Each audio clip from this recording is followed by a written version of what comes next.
Nous levons nos mains vers toi. Est-ce qu'on peut ensemble lever les mains vers le Seigneur et rendre grâce à Dieu de cette opportunité qu'il nous donne d'être avec lui? Merci Seigneur Jésus pour cette grâce, pour cette opportunité. Merci pour ce jour. C'est la journée, c'est le jour que l'Éternel a fait, que notre Dieu a fait. Et nous sommes pleins de joie, pleins d'allégresse dans ta présence, Seigneur Jésus. Parle-nous par ta parole, enseigne-nous, Saint-Esprit. Notre enseignant vient nous conduire, donne-nous de recevoir ce qui vient de toi et d'être changé par ta parole. Saint-Esprit, prends le contrôle. Merci mon Dieu, au nom de Jésus. Amen. Alléluia. Quelqu'un donne un très bon amen. Voilà, je vous salue tous, tout le monde, tout vase d'honneur, message de vie. Je vous salue tous et puis tous les amis qui ont l'occasion d'écouter cette série, voilà, qui est relative à notre thème de cette année, béni pour conquérir. Quelqu'un dit avec moi, béni pour conquérir. Quelqu'un dit encore avec moi, béni pour conquérir. Alléluia. Voilà, ce qui veut dire que Dieu nous bénit. Dieu dit à Abraham, je te bénirai, je ferai de toi une source de bénédiction. Donc, béni pour conquérir, c'est un peu une reprise de ce terme-là. Dieu nous bénit afin qu'on devienne une source de bénédiction. Conquérir, c'est quoi? C'est la bénédiction qui émane de chacun de nous, qui vient faire disparaître les malédictions, les blocages et manifester le règne de Dieu. Donc, nous sommes bénis pour manifester le règne de Dieu. Nous sommes bénis pour conquérir. Alléluia. Aujourd'hui, on va parler de cela avec la troisième bénédiction. Donc, comment, au travers de la troisième bénédiction des 12 bénédictions dont je t'ai parlé dans ces ouvrages, et là c'est le numéro 3, appelé donc la bénédiction de la provision divine, comment, à partir de la bénédiction de la provision divine, Dieu peut nous amener à conquérir. Alléluia. Gloire au Seigneur Jésus. Est-ce qu'on est ensemble? Dis avec moi, je suis béni. Je suis béni, je suis béni. Amen.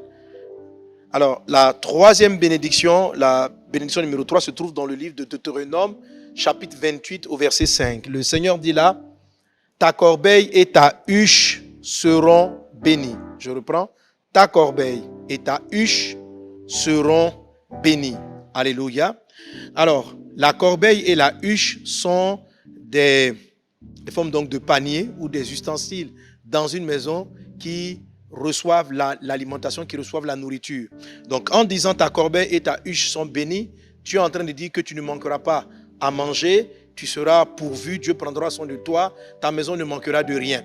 Amen. La bénédiction étant d'ordre spirituel aussi, parce que la Bible dit que toutes ces bénédictions que nous voyons, que tu vois là, sont en fait dans le monde spirituel.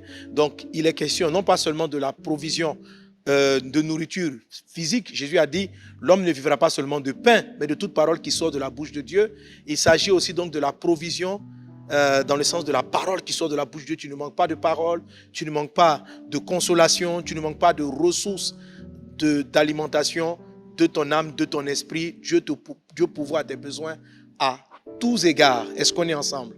Amen. Donc lorsqu'on parle de la provision divine, ne vois pas seulement que tu as un sac de riz à la maison, que tu as de l'alimentation à la maison, mais que aussi ton âme est nourrie. Quand Dieu dit il pourvoira à tes besoins, il va faire en sorte que la corbeille et la huche de tes émotions soient aussi comblées. Il va faire en sorte que la corbeille et la huche de ton esprit, les aliments dont tu as besoin pour ton esprit soient aussi pourvus, soient pourvus de tous côtés au nom de Jésus. Parler de provision divine aussi veut dire que dans les actions que tu vas mener, tu vas voir le ciel s'ouvrir et Dieu qui va pourvoir. Si tu vas construire une maison, la provision va venir. Si tu dois construire une église, la provision va venir. Ça veut dire que Dieu va t'envoyer les ressources. Et les ressources ne sont pas simplement matérielles, comme je l'ai dit tantôt, elles sont aussi humaines. On a besoin de provision divine avec des personnes qui viennent nous accompagner, les hommes et les femmes qu'il faut pour résoudre un problème. Alléluia. Que Dieu t'accorde la provision divine. Manifeste-la au nom de Jésus-Christ. Amen. Parlant de cela, le Seigneur dit dans le livre de Philippiens chapitre 4, verset 19. Philippiens chapitre 4, verset 19. Et mon Dieu pourvoira à tous vos besoins selon sa richesse avec gloire en Jésus-Christ. Alléluia. Amen. Et là, c'est une très, très, très bonne nouvelle. Dis avec moi bonne nouvelle. Dis avec moi bonne nouvelle. Alors, la bonne nouvelle qu'on a, nous, les fils du royaume, c'est que la provision de Dieu, quand Dieu nous donne la corbeille et la huche, il ne nous donne pas la provision selon nos besoins. Amen. Il ne nous donne pas selon nos besoins, il nous donne selon sa richesse. Ça fait une grande différence. Amen. Et mon Dieu pourvoira à tous vos besoins selon sa richesse, pas selon les besoins. Donc le passage tient compte du besoin, mais le passage dit que le besoin n'est pas la limite de Dieu, c'est selon sa richesse qu'il pourvoit. Alléluia. Amen, amen, amen. Bon alors, c'est pas un passage, c'est pas une chose compliquée. Un enfant a besoin de se vêtir, il a besoin de se vêtir. Il marche avec ses parents, selon les ressources de ses parents, il sera pourvu en vêtements, ok? C'est pas ça? Quand vous partez dans un supermarché, eh bien, selon tes moyens, tu vas aller acheter un habit d'une grande marque, tandis qu'un autre achètera, il va pouvoir aux besoins de l'enfant, selon ses besoins, selon sa richesse. Si tu n'as pas beaucoup de moyens, tu prendras quelque chose, mais à la fin de tout compte fait, l'enfant sera pourvu, il pourra se vêtir. Amen. Ça veut dire que quand Dieu donne selon sa richesse, c'est vraiment excellent, c'est vraiment puissant. Si un riche revêt son enfant, nourrit son enfant selon sa richesse, l'enfant a l'alimentation de haute qualité.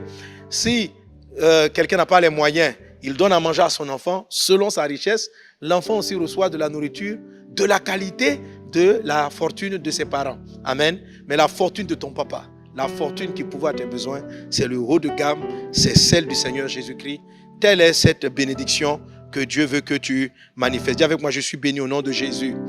Je suis béni au nom de Jésus. Ça, tu vois, c'est une profonde réalité spirituelle. Et tu sais, c'est une bénédiction qui est réelle. Tu sais, souvent les bénédictions, on en parle et certains finissent par les voir un peu comme de l'utopie, comme des vœux, comme des souhaits. C'est réel.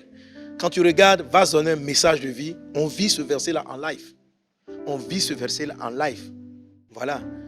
On souhaite aller faire des évangélisations, on voit Dieu pouvoir, mais Dieu ne pourvoit pas selon nos besoins, ou Dieu ne pourvoit pas selon la réalité de la Côte d'Ivoire dans laquelle nous nous trouvons. Il pourvoit aux croisades selon sa richesse à lui.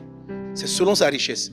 Alors, on mène des campagnes dans des endroits très compliqués et Dieu nous donne quelquefois de finir bien au-delà, d'avoir des ressources qui dépassent même les besoins de la croisade. Amen. Et ça, on le vit tout le temps. J'aimerais vraiment, par les principes dont on va parler ici, partager avec toi les secrets qui amènent Dieu à pourvoir à nos besoins. Lorsque nous sommes partis en Haïti, comment Dieu a pourvu à nos besoins. Même après qu'on soit parti, on a laissé de grandes offrandes à des ONG, à des organismes en Haïti. Parce que Dieu avait pourvu selon sa richesse et pas selon la nôtre. Amen. Lorsqu'on est parti au Libéria, on a fini avec des réserves supplémentaires. Après même notre départ, on avait encore des vingtaines de liés du matériel, des personnes encore à traiter. Et nos médecins ont dû repartir pour encore prendre en charge de nouvelles personnes malades. Dieu a pourvu. Il a pourvu. Les médecins, c'était la provision de Dieu. Les ressources matérielles et financières, c'était la provision de Dieu. Les lits complémentaires qu'on a apportés pour d'autres hôpitaux, c'était la provision de Dieu. Il a pourvu au-delà même du besoin. Il a pourvu selon sa richesse. Donc, c'est quelque chose que je vis au quotidien. C'est quelque chose que je vis au quotidien. Et cette réalité-là surprend la plupart des personnes, étant donné l'image qu'on a du pays dans lequel je me trouve, c'est-à-dire la Côte d'Ivoire. On le considère comme un pays pauvre. Alors, voir de telles provisions, c'est surprenant. Beaucoup se posent la question, mais d'où est-ce que ça vient? Et je vais t'expliquer d'où est-ce que ça vient. Tu peux marcher là-dedans dans ton quotidien. Alléluia. Tu peux marcher là-dedans dans ton quotidien. Cet enseignement-là, j'ai vu des personnes qui n'avaient pas de ressources pour mettre leurs enfants à l'école. J'ai vu Dieu pouvoir financer l'école de leurs enfants dans les meilleures universités au monde. Parce que Dieu n'a pas pourvu selon les besoins des parents, il a pourvu selon sa richesse. Les parents ont été surpris de voir des bourses, de voir des opportunités qui leur ont été ouvertes pour mettre les enfants dans les meilleures conditions. J'ai vu des personnes qui avaient besoin de maisons. Ils avaient besoin de maisons. La bénédiction numéro 3 a parlé. Et la maison qu'ils ont eue, ce n'est pas selon eux leur réalité matérielle. J'ai vu des personnes qui n'étaient pas capables d'acheter une maison. Dieu leur pourvoit une maison de haut standing. Voilà, ce n'est même pas des choses qu'ils ont demandé. Ils ont dit, Seigneur, je veux une maison. Mais Dieu a pourvu à la maison selon sa richesse. Et il leur a donné du haut standing, des chambres au-delà de leurs besoins. Amen. Parce que certaines personnes ont compris ce message. J'ai vu par exemple des gens qui demandent, il y en a qui demandent à Dieu de pouvoir à leurs besoins selon leur salaire. Donc si le monsieur il a un salaire qui peut lui permettre de prendre une chambre salon, mais que son besoin c'est de 2 ou 3 chambres salon, il va plutôt certains focaliser leur foi sur une chambre salon. Mais quand ils ont compris ce message, ils ont focalisé leur foi sur la richesse de Dieu et sur leurs réels besoins. Ils avaient besoin de 3 chambres salon et Dieu est intervenu, alléluia, à partir du peu qu'ils avaient, le Seigneur. Donc ce sont des miracles qui sont légion autour de moi, qui sont légion dans la maison de Dieu. Et Dieu aussi va te faire vivre cela pleinement dans le nom de Jésus. Il va te faire vivre et non seulement te donner de conserver cela. Amen. Alors, dans cet ouvrage, tu as tout l'enseignement dans toute sa portée est partagé. Hein? Tu as différents principes qui sont vraiment partagés.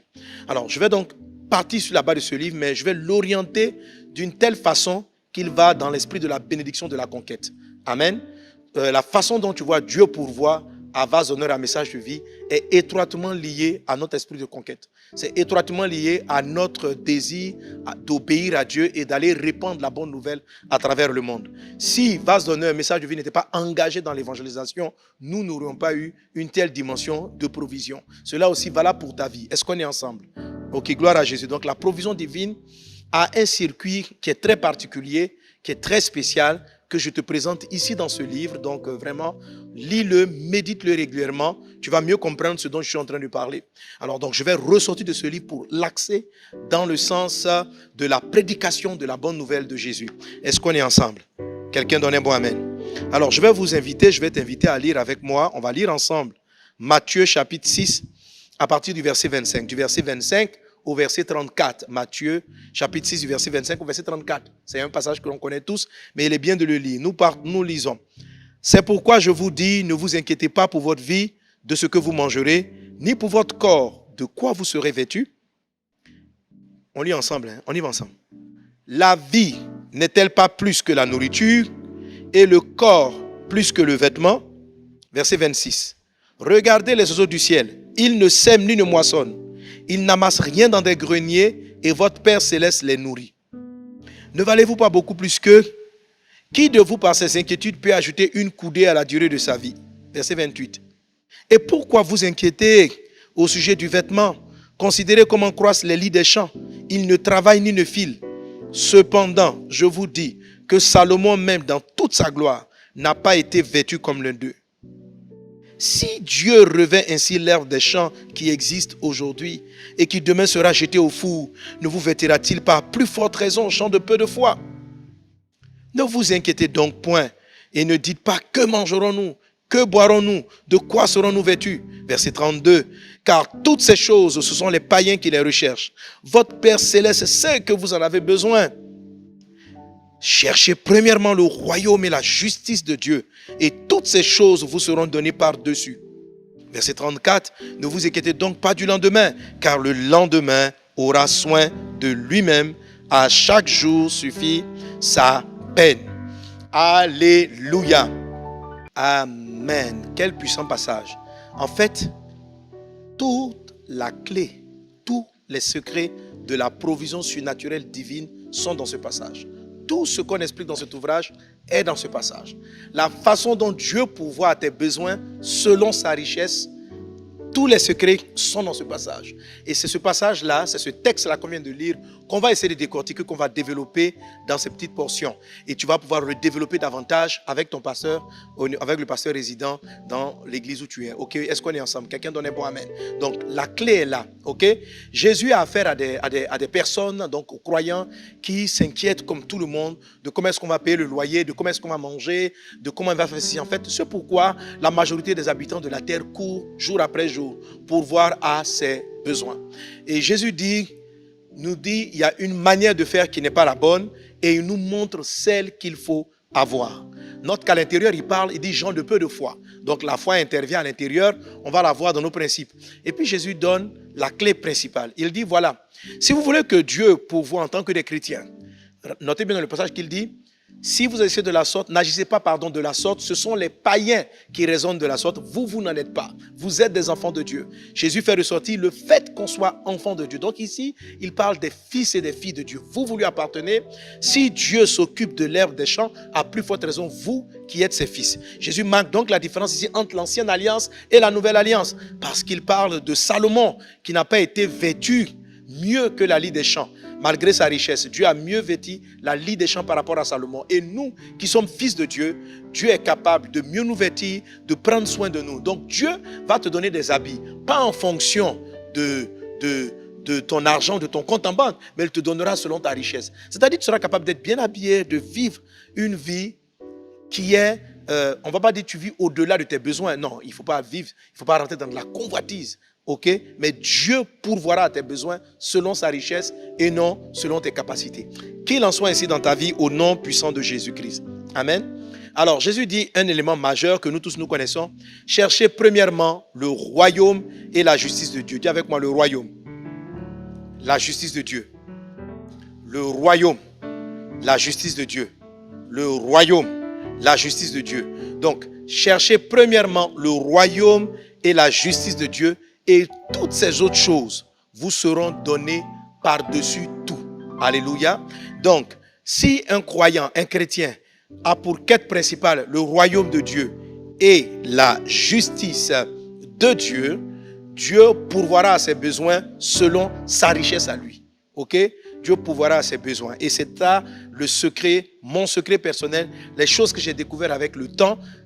Il fallait simplement que j'obéisse à Jésus. Amen. Et je vais t'inviter à le faire, à obéir et à te montrer peut-être à l'intérieur qu'est-ce qui fait que certains d'entre vous donc n'obéissent pas à ce principe et n'arrivent pas à vivre l'abondance divine, la provision divine, quand bien même ils sont des enfants de Dieu. Alléluia. Alors, il y a 3 points qu'on va faire ressortir. La première des choses, Jésus nous dit, il dit... Et pourquoi vous inquiétez-vous, au verset 28, pourquoi vous inquiétez-vous au sujet du vêtement? Considérez comment croît la vie des champs, il ne travaille ni ne file. Cependant, je vous dis que Salomon, même dans toute sa gloire, n'a pas été vêtu comme l'un d'eux. Ainsi de suite, il dit, donc ne vous vêtira-t-il pas, gens de peu de foi? Ne vous inquiétez donc point, ne dites pas que mangerons-nous, que boirons-nous, etc. Car toutes ces choses, ce sont les païens qui les recherchent. Amen. Donc Jésus nous dit, ne pensons pas comme les païens. Ne pensons pas comme les païens. Il n'a pas dit que tu es païen. Mais ne pensez pas, ne vous inquiétez pas, n'ayez pas le même sujet de réflexion, la même manière de raisonner que les païens. Voici, frères et sœurs, le premier grand obstacle à la provision divine, le système de pensée. Ton système de pensée. La manière dont tu penses. On s'est converti à Jésus, on a donné notre vie à Jésus, mais on n'arrive pas à entrer dans la provision divine parce qu'on pense. On pense selon notre vieille nature. On ne pense pas selon comme fils de Dieu. Et il y a plusieurs jours à l'intérieur de cet ouvrage où je m'attarde sur ce chapitre-là. Amen. Mais j'en dirai un mot tout de suite. Est-ce qu'on est ensemble? Quelqu'un donne un bon amen. Alléluia. Donc, je ne dois pas raisonner, je ne dois pas penser comme un païen.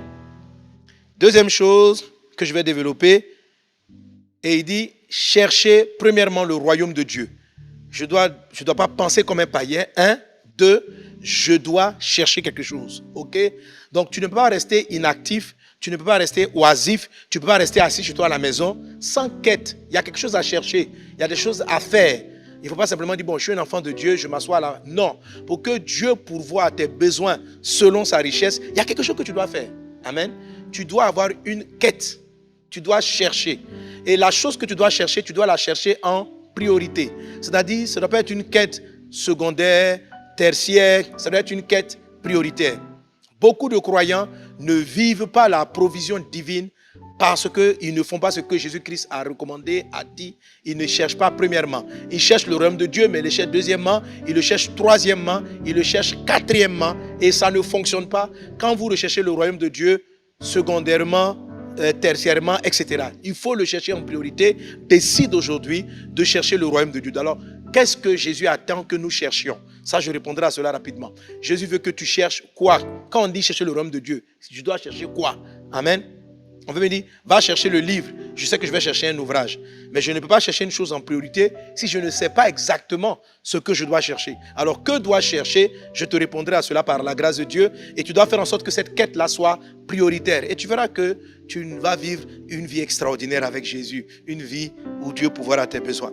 Et la troisième chose, il dit chercher la justice de Dieu. Donc, chercher premièrement le royaume et la justice de Dieu. Donc, dans les priorités, il n'y a pas seulement le royaume. Il y a ce que le Seigneur lui-même appelle la justice de Dieu. Voilà donc ces 3 points-là que nous allons développer. Amen. Tout le long de ces capsules, de ces enseignements qu'on va développer. Ne pas raisonner comme un païen. Chercher en priorité le royaume de Dieu. Chercher en priorité le Saint-Esprit. Si ces 3 choses-là sont en... J'ai lu le Saint-Esprit. La justice de Dieu. Ah, j'ai dévancé pour mon message. Tu n'as pas entendu. Amen. Ok. Cherchez premièrement Ne pas raisonner comme un païen. 1. 2. Chercher le royaume. 3. Chercher la justice de Dieu. Est-ce qu'on est ensemble? Quelqu'un donne un bon. Amen. Alléluia. Alors, pour cette première capsule dans laquelle j'ai introduit donc notre thème, on va aller vraiment sur le tout premier point. Amen. On va aller sur le tout premier point qui est ne raisonne pas, ne réfléchis pas, ne pense pas comme un païen. Amen, amen, amen. Amen. Ok, la Bible dit qu'à tous ceux qui ont reçu Jésus, il a donné le pouvoir de devenir enfants de Dieu. Alléluia. Dieu est le créateur de tout le monde. Et à ce titre, il fait tomber la pluie sur les bons comme sur les mauvais. Mais il est le père de certaines personnes. Ces personnes-là ne sont plus païennes. Ok? Dieu est le père de certaines personnes. Quand Dieu devient ton père, il devient ton papa, il a une obligation de prise en charge. Amen. Mais cette prise en charge-là ne sera pas fonctionnelle si toi-même, tu es dans la maison, tu penses et tu raisonnes comme un païen. Ok? Tel était le cas du fils aîné dans l'histoire du fils prodigue. Il était dans la maison, il était fils, mais il raisonnait comme un serviteur au lieu de raisonner comme un fils. Ok? Donc l'histoire de la pensée est très importante. On peut être dans l'abondance. Le grand frère voulait le veau gras, il voulait se servir, mais il attendait que papa le lui donne parce qu'il avait un système de pensée qui était corrompu. Jésus a utilisé cette histoire pour nous parler, pour ne pas que nous soyons comme les fils prodigues, un, et de deux, pour ne pas qu'on soit comme le fils aîné qui est dans la maison au milieu de l'abondance. On a un Dieu qui est grand, on a un Dieu à qui l'or et l'argent appartient, et il y a beaucoup de chrétiens qui sont dans les dettes. Il y a beaucoup de gens qui sont dans les dettes. Mais tu es dans les dettes à cause de ton système de pensée. Tu penses comme un païen. Tu dis non, je suis chrétien, mais tu penses comme un païen. Tu as un raisonnement comme un païen. Il y a plusieurs qui n'arrivent pas à mettre leurs enfants à l'école.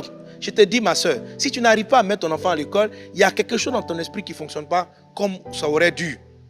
Il y a une manière d'aborder, il y a une façon de penser qui n'est pas la bonne. Ce premier point, ne raisonne pas comme un païen, tu dois avoir de l'humilité, de venir amener ta pensée devant le Christ et dire, Seigneur Jésus, en tant que ta fille, en tant que ton fils, je suis prise en charge. Mais quand je constate ma vie, je ne suis pas prise en charge. D'où vient le problème, papa? Et l'Esprit de Dieu va pointer le doigt sur des systèmes de pensée qui sont dans ton esprit. Est-ce qu'on est ensemble? Matthieu chapitre 4, verset 17. Matthieu, le chapitre 4, verset 17.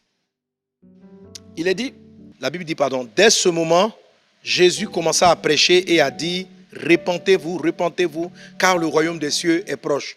Repentez-vous, car le royaume des cieux est proche. Amen. On a vu tout à l'heure qu'il fallait chercher premièrement le royaume de Dieu, n'est-ce pas? Maintenant, Jésus nous dit, pour pouvoir aborder le royaume de Dieu s'approche de nous, il faut avoir un autre système de pensée. Il faut se repentir. Le mot repentance, ça vient du grec métanoïa, qui signifie tout simplement changer sa façon de raisonner, changer sa façon de penser. Amen. Ton système de pensée doit être revu. Je répète et je dis, un chrétien qui marche dans la galère, dans l'endettement, dans la pauvreté, si tu es vraiment né de nouveau, tu dois être conscient qu'il y a un problème de raisonnement, un système de pensée. Il y a une pensée qui demeure en toi, qui pose un problème. Il faut l'exposer et que ces petits points, il y en a plusieurs que tu trouveras dans cet ouvrage, qui sont les systèmes de pensée des païens, qu'on a souvent importés dans l'église, importés dans notre vie chrétienne, qui nous posent des problèmes. Ok. Amen. Donc, comment avoir la mentalité du royaume concernant la provision divine? La première des choses, il faut vraiment commencer par la réelle conversion. Amen. La Bible dit, Jésus a dit, ces choses-là, ce sont les païens qui les recherchent. Ce sont les païens qui les recherchent. Ok? Ne pensez pas comme eux. Ne vous inquiétez pas comme eux. Donc, si je ne dois pas m'inquiéter comme eux, pour ne pas m'inquiéter comme eux, il faut que je ne sois pas comme eux. Déjà dans mon identité, dans ma nature. Donc, je dois naître de nouveau. Alléluia. Alors, si tu me suis que tu n'as pas encore donné ta vie à Jésus, c'est l'occasion. Tourne-toi vers Jésus. Jean chapitre 1, verset 12. À tous ceux qui l'ont reçu, Jésus a donné le pouvoir de devenir enfant de Dieu. Deviens enfant de Dieu aujourd'hui. Si tu crois dans ton cœur que Jésus-Christ est mort et qu'il est ressuscité, si tu crois qu'il est le Seigneur et le Sauveur, si tu le crois dans ton cœur et que tu le confesses de ta bouche, dis l'Écriture, tu es sauvé. C'est un salut par la foi. Dès l'instant où tu poses cet acte de foi, de croire dans l'œuvre de Jésus-Christ, Dieu te fait passer du statut de païen à celui de fils, à celui de fille de Dieu. Alléluia. à celui de fils et à celui de fille de Dieu. Et dès cet instant-là, il prend soin de toi. Je t'en prie, regarde, et puis à partir du jour 6, tu pourras développer vraiment largement ces sujets. Donc, tout commence par la réelle conversion. Es-tu né de nouveau? Jésus-Christ est-il dans ton cœur? Ok? Si Jésus est né dans mon cœur, j'ai le système de pensée, amen, pardon, j'ai la nouvelle nature en moi. Maintenant, il faut convertir ma mentalité. Ok? Lorsque tu donnes ta vie à Jésus, ton esprit se convertit. Ça s'appelle la nouvelle naissance. Mais ton âme, dans lequel se trouve ton raisonnement, dans lequel se trouve ta pensée, prend un peu de temps. On appelle ça le renouvellement de l'intelligence. Il faut que ton intelligence soit renouvelée. Amen. Jésus a dit, ne vous conformez pas au siècle présent, mais soyez transformés par le renouvellement de l'intelligence. Ton système de pensée doit être renouvelé en fonction de ta nouvelle naissance. Ok? Et ça va commencer par là. Alors, je touche quelques points. Je t'ai dit que tu pourras l'élargir ici. Par exemple, en tant que fils de Dieu, l'argent ne doit pas être une de tes quêtes. L'amour de l'argent, l'attachement à l'argent. Dans le système du monde, la provision vient de l'argent. Dans la mentalité du monde, la provision, c'est l'argent. C'est pratiquement équivalent. Dans le royaume de Dieu, ce n'est pas vrai. Amen. Ce n'est pas vrai. Ok. Donc, quand tu commences à raisonner en te disant, je n'ai pas d'argent, donc je ne peux pas avoir une maison. Je n'ai pas d'argent, donc je ne peux pas louer une maison. Tu penses comme un païen. Tu penses comme un païen. Amen. Tu penses comme un païen. Quand tu dis, je n'ai pas de boulot, je n'ai pas de travail, donc je ne peux pas mettre mon enfant à l'école, tu penses comme un païen. Tu penses comme un païen. Tu ne penses pas comme un fils de Dieu. Tu penses comme un païen. Tu es né de nouveau, mais tu penses comme un païen. Amen.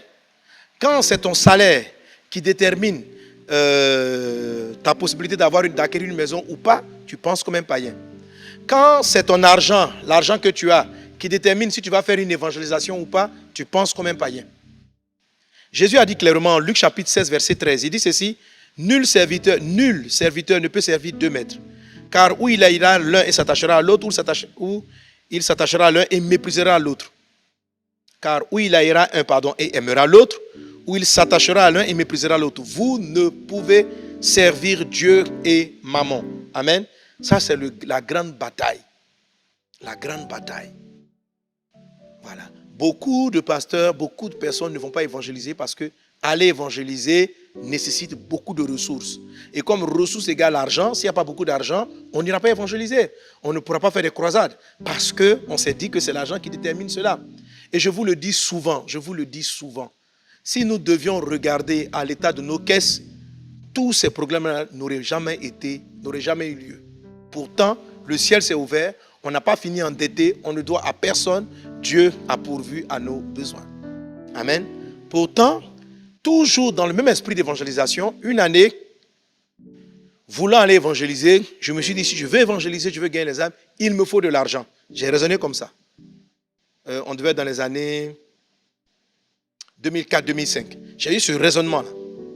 J'ai dit, si j'avais l'argent, j'aurais fait mieux. Alors, c'est un système de pensée.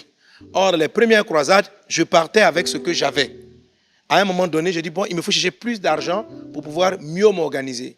Et j'ai commencé à faire un plan stratégique financier pour pouvoir les ressources. Vous voyez, même ce que je suis en train d'expliquer, ça ne passe pas dans l'esprit de plusieurs d'entre vous.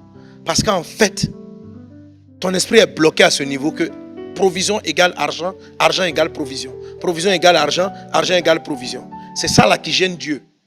C'est pourquoi Jésus a donné Luc 16, 13. Que faites attention entre Mammon, qui est la divinité relative à l'argent, et puis Dieu. C'est pas pareil. Ok? C'est pas pareil. Amen.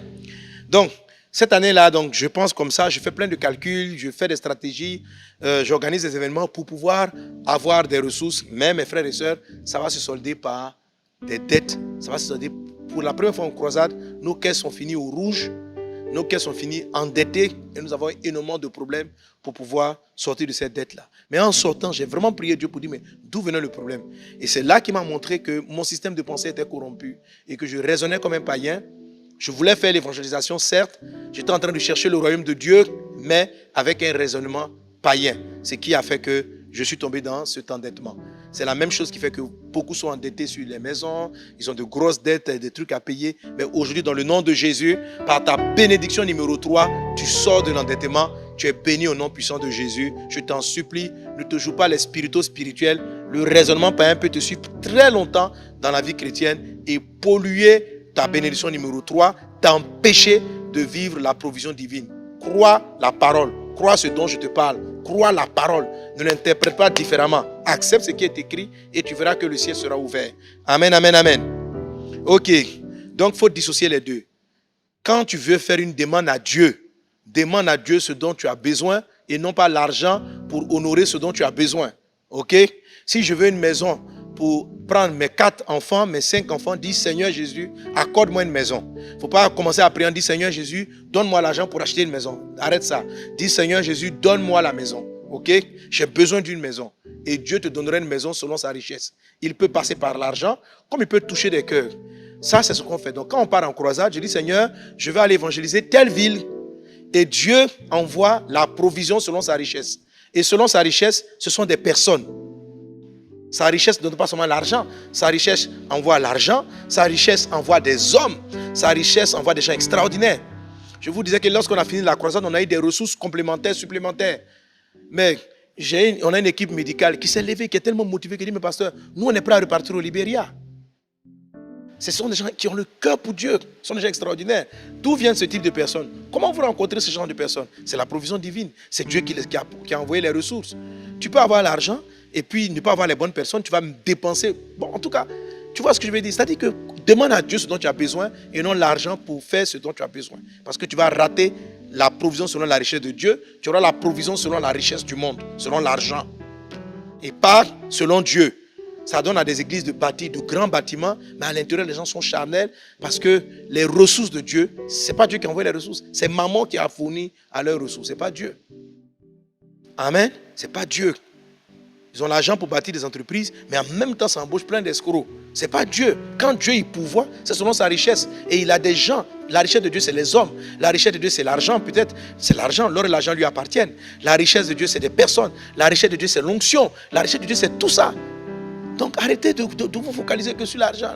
Qu'est-ce qui se passe? Amen. Argent, argent. Tout est argent, argent, argent, argent. S'il n'y a pas l'argent, on ne peut pas.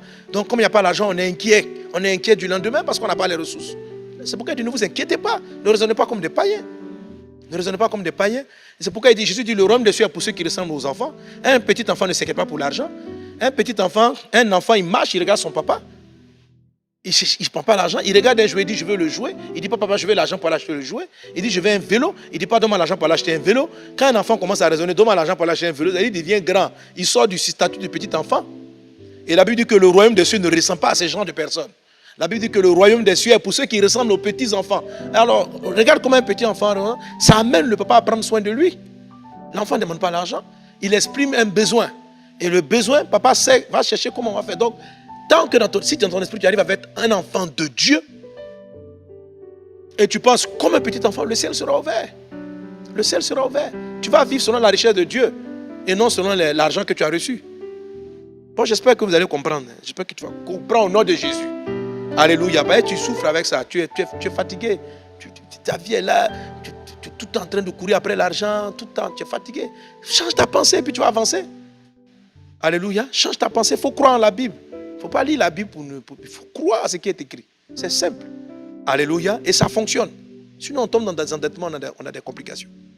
Tu veux une voiture, demande-lui la voiture. Il ne faut pas lui demander l'argent. Amen. Si tu demandes l'argent, il va te donner l'argent. C'est tout ce qui va te donner l'argent.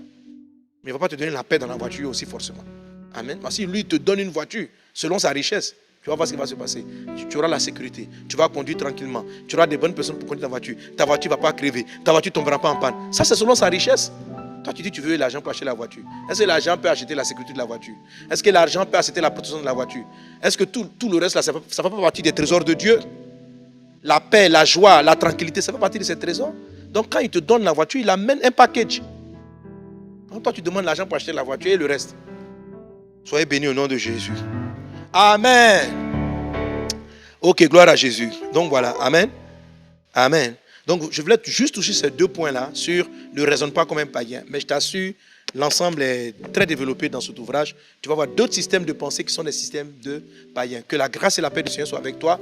On se retrouve pour la seconde capsule. On va prier le Seigneur. On va s'approcher de Dieu. Comme je l'ai dit, il y a d'autres points de raisonnement païens.